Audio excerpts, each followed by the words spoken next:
তাআলা আপনাকে আমাকে দুনিয়াতে যখন পাঠাইছে, কলবটা ছিল ইমানে ভরা,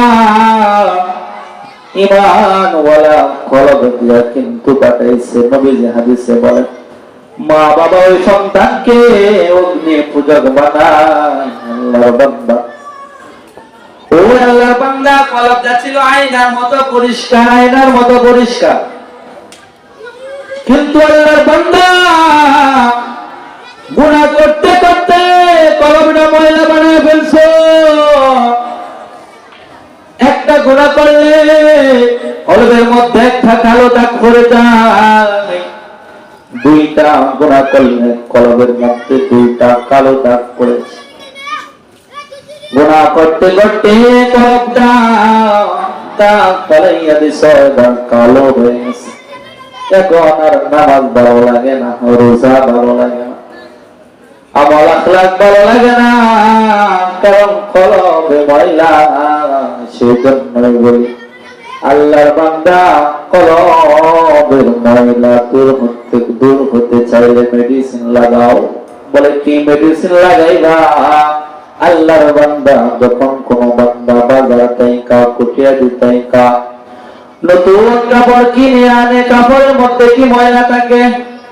কথা বলেন, কাপড়ের মধ্যে ময়লা থাকে না? যখন আপনি ব্যবহার করেন ময়লা হয় কি হয় না?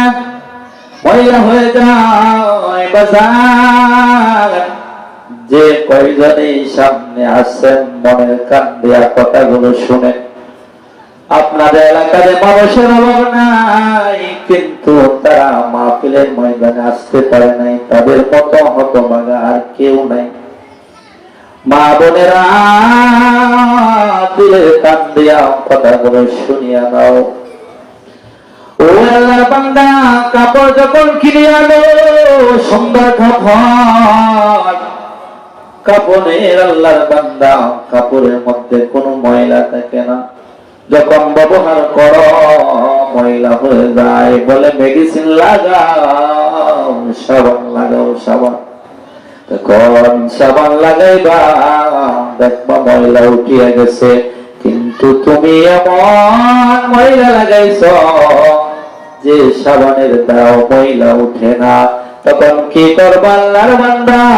বিভিন্ন রাস্তার মোড়ে মোড়ে বাজারে লন্ডি আছে, বলে কাপড়টা লন্ডির মধ্যে দাও। তারা যখন বিদেশি মেডিসিন লাগাইবে, তোমার কাপড় আর ময়লা থাকবে না। গুনাহ করতে করতে আল্লাহর বান্দা কলবের মধ্যে ময়লা লাগাইছে, কলবটা ময়লাই ভরা। আল্লাহ তাআলা বলেন মেডিসিন লাগাও। আল্লাহ তাআলার দেওয়া মেডিসিন লাগাও।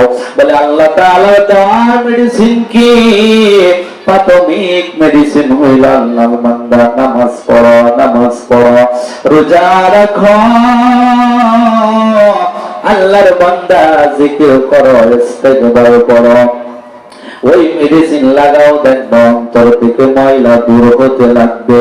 তখন আল্লাহর বান্দা প্রাথমিক চিকিৎসাও কাম হবে না, নামাজ রোজা ওই চিকিৎসাও দেখো ময়লা তোমার যাবে না।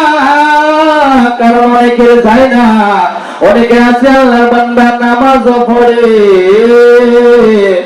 সুদের কারবার করে, কিন্তু কারণ বোঝা গেল ওই নামাজ আর জিকির তার মেডিসিন। এই মেডিসিনে তার কলব পরিষ্কার করতে পারে না। তাহলে যখন পরিষ্কার না হয়, আল্লাহর বান্দা আরেকটা মেডিসিন আছে, বলে তৃতীয় ব্যক্তির কাছে যাও। তৃতীয় ব্যক্তি কারা রে?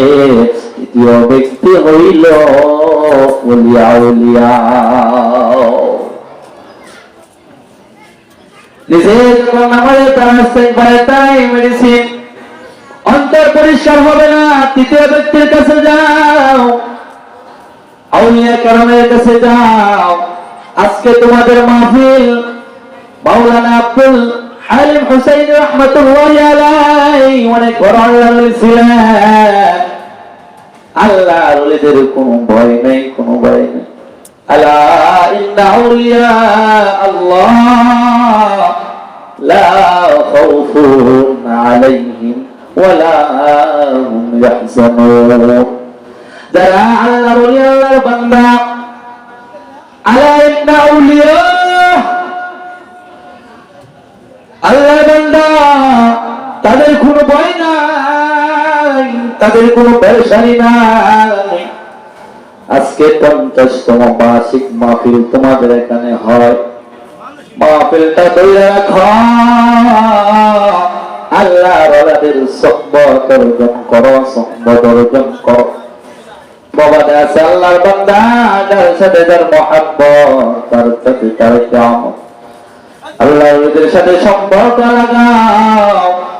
আল্লাহর বান্দা বলতেছিলাম, তৃতীয় নাম্বার ব্যক্তি ওলি আউলিয়া, তার কাছে যাও, তার কাছে যা মেডিসিন লাও, আর মেডিসিনটা হইল তাকওয়া। আল্লাহর ভয়, আল্লাহর ভয়, আল্লাহর ভয় তোমার অন্তরে তারা এমন ভাবে ঢুকায়া দিবে, যখন তাদের কথা দিয়ে চলবা, দেখবা গুনার কাজ করতে মন চাইবে না। আল্লাহর বান্দা দেখবা গুনার কাজ থেকে বাইচা থাকতে পারবা। রমজান আসতেছে, তাকওয়া অর্জন করো, কারণ আল্লাহর বান্দা দুনিয়াতে এখন আছো, আগামীকাল থাকবা কিনা গ্যারেন্টি নাই। কে কখন মৃত্যু হবে কারো জানা নাই। আল্লাহর বান্দা কখন মৃত্যু হয়ে যাবে জানা নাই। हम सब मुसाफिर हैं, खबर आखिर ठिकाना, कोई आगे रवाना है, कोई पीछे रवाना।